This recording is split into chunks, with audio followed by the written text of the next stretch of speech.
Siaran pers, Satgas waspada investasi hentikan TikTok Cash dan Snack Video. Jakarta, 1 Maret 2021. Satgas waspada investasi yang beranggotakan 13 kementerian dan lembaga dalam tugasnya mencegah kerugian masyarakat kembali menemukan aplikasi TikTok Cash yang menawarkan pemberian uang kepada penggunanya hanya dengan memperbanyak penonton dari video di sebuah platform yang berpotensi merugikan pemakainya. Satgas dalam rapatnya Jumat 26 Februari juga sudah meminta aplikasi Snack Video untuk menghentikan kegiatannya karena tidak terdaftar sebagai penyelenggara sistem elektronik atau PSE. Kementerian Komunikasi dan Informatika dan tidak memiliki badan hukum dan izin di Indonesia. Kami sudah bahas dengan pengurus Snack Video dan terdapat kesepakatan untuk menghentikan kegiatannya sampai izin diperoleh. Kami juga telah meminta Kementerian Kominfo untuk menghentikan aplikasi TikTok Cash yang berpotensi merugikan masyarakat, kata Ketua Satgas Waspada Investasi Tongam, L. Tobing. Tongam mengingatkan masyarakat untuk selalu mewaspadai penawaran-penawaran dari berbagai pihak yang seakan-akan memberikan keuntungan mudah tetapi berpotensi merugikan penggunanya. Selain TikTok Cash dan Snack Video, Satgas dalam patroli sibernya juga menemukan 26 entitas kegiatan usaha yang diduga tanpa izin dari otoritas yang berwenang dan berpotensi merugikan masyarakat.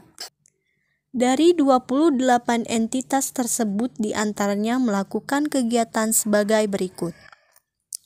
14 kegiatan money game, 6 kripto aset, forex dan robot forex tanpa izin, 3 penjualan langsung atau direct selling tanpa izin, 1 equity crowdfunding tanpa izin, 1 penyelenggara konten video tanpa izin, 1 sistem penyebaran tanpa izin, dan 2 kegiatan lainnya. Satgas Waspada Investasi juga menyampaikan bahwa terdapat entitas yang telah mendapatkan izin usaha, yaitu PT Brilian Nusantara Mandiri, Bliuntung, karena telah memperoleh izin untuk melakukan kegiatan penjualan produk dengan sistem multi-level marketing. Satgas pada Februari kemarin juga berhasil menemukan 51 kegiatan vintage peer-to-peer lending ilegal yang berpotensi meresahkan masyarakat karena sering melakukan ancaman serta intimidasi jika menunggak pinjaman.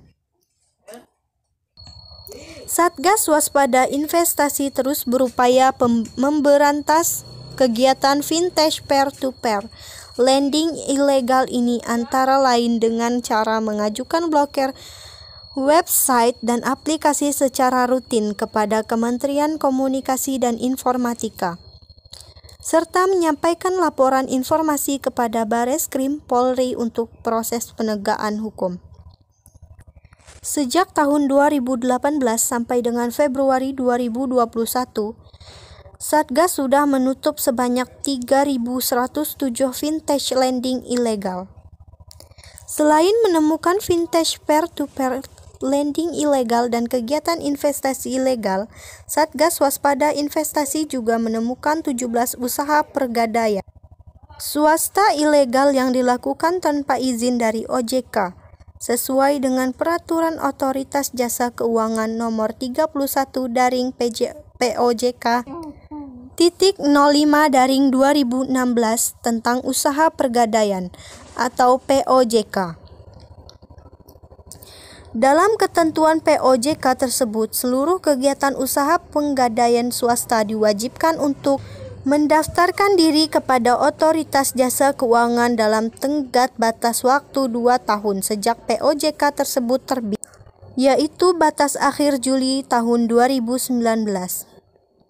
Sebelumnya pada tahun 2020, Satgas Waspada Investasi telah mengumumkan 75 entitas gadai ilegal sehingga total sejak tahun 2019 sampai dengan Februari 2021 menjadi 160 entitas gadai ilegal dan tidak menutup kemungkinan akan banyak lagi entitas gadai ilegal yang akan ditemukan oleh Satgas Waspada Investasi melalui pengaduan masyarakat. Satgas Waspada Investasi meminta kepada masyarakat untuk tidak bertransaksi dengan usaha gadai swasta yang ilegal, dan jika ingin melakukan transaksi dengan kegiatan usaha gadai agar dapat menggunakan usaha gadai yang terdaftar di OJK. Terima kasih.